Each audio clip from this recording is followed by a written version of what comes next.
This weekend's box office figures had a surprise at #1. The Smurfs tied with Cowboys and Aliens, both pulling in $36 million. Now, last week's #1, Captain America, dropped to #3. Harry Potter and the Deathly Hallows Part 2 was 4th, as it topped the $1 billion mark in worldwide ticket sales. And Crazy Stupid Love rounded out the top 5. I saw it yesterday. I loved it. Joining us now is Bradley Jacobs, senior editor for Us Weekly. Bradley, good to have you with us here this morning. So, 36.2 million. I mean, it's down to the hundreds of thousands with this movie. A dead heat. Why did Cowboys and Aliens underperform?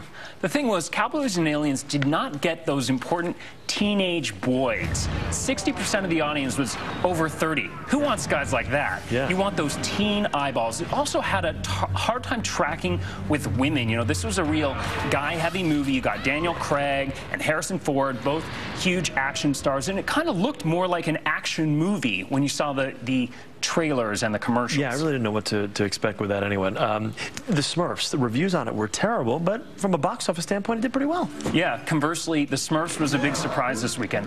You had the nostalgia factor, you know. People who grew up in the 80s know the Smurfs, their parents now, a lot of them. So it felt safe to take their kids to this movie, and over 65% of the audience turned out to be parents with their kids. Yeah. So, you know, everyone understands the Smurfs. Everyone loves Neil Patrick. He can do no wrong.